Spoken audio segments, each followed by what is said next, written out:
Hello, and welcome to Kritik. In this course, you will use a new peer-to-peer platform called Kritik. Kritik allows you to submit your assignments that are typically more than just a correct answer and where you would want feedback to improve. You will then have to assess and evaluate a few submissions from your peers according to a rubric designed by your instructor. All peer evaluations are anonymous. At the end, you will see the feedback others gave you, and you will rate the quality of their feedback based on how motivational and critical that feedback was. Lastly, you will review the grade Kritik calculates automatically for you based on the grades from your peers that you received. You will have the option to dispute your grade and provide a reason to your instructor. The instructor will always have the option to review submissions and peer evaluations.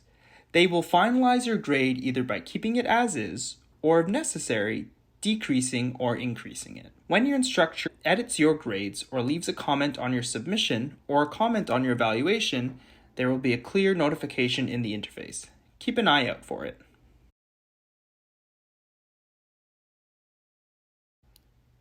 There are 3 metrics to pay attention to this semester: your creation score, evaluation score, and your participation score.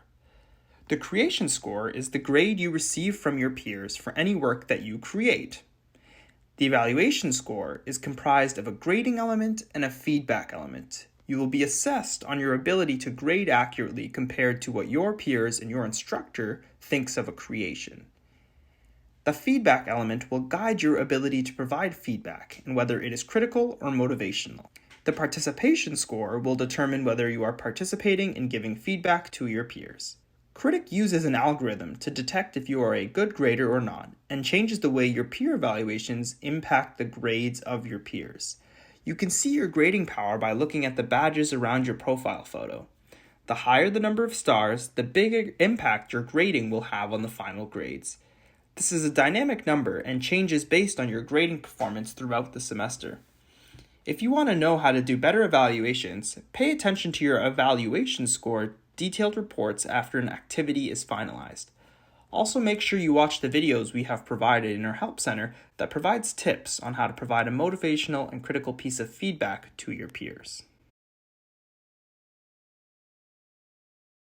Parallel with the scheduled peer evaluation activities, Kritik offers you and your classmates and your instructor a discussion forum where everyone can interact with one another through posts, polls, questions, however you wish to connect. You can also reply and like certain threads, and your involvement with the discussion board will determine your reputation score. The more engaged you are and the more interactions you get from your peers will give you a higher reputation score.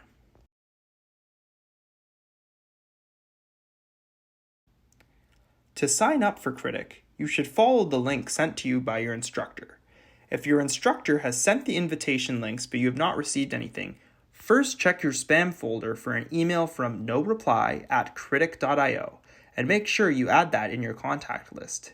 If you continue having trouble, contact our live chat with your course and instructor name and ask for the link. If you run into any technical difficulty or had any questions about how Kritik works, please do not contact your instructors. They are busy and often cannot fix your technical issues. Instead, use the live chat on our website to speak with the human agent from our team. We respond within a few minutes during our business hours. Outside of business hours, we usually respond within a few hours.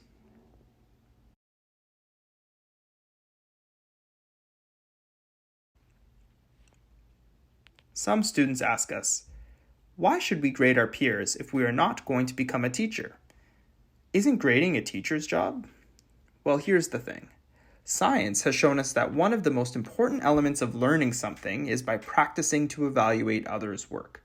In fact, critical thinking skills are developed through peer evaluations. Creation and evaluation are at the top of Bloom's taxonomy of learning. Curriculum, assessments, and instructional strategies. But how is this model affected in an age of digital technology, and how might it influence your instructional design? Let's take a step back.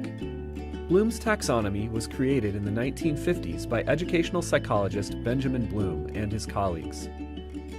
The 3 lower levels, knowledge, comprehension, and application, are more basic levels of cognition, also called lower-order thinking skills.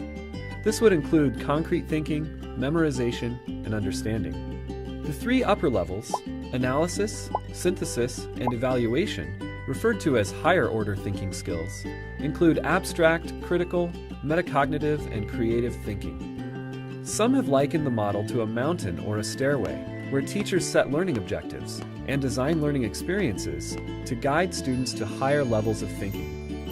The taxonomy has become an important model for structuring students' learning processes. In the 1990s, Bloom's taxonomy was updated by a group led by David Krathwohl, one of the original authors, and Lauren Anderson, a former student of Bloom's.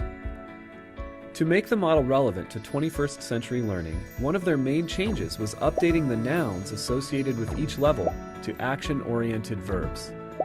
This differentiation positions thinking as an action-based process rather than one of passive acquisition. For example, knowledge was replaced with remember, analysis was changed to analyze, and so on. They also reordered the last two steps. Evaluation, which was previously at the top, was moved down, and creating, formerly synthesis, was moved to the top. So, thinking about this video, it makes perfect sense why Kritik gives you a deeper learning experience.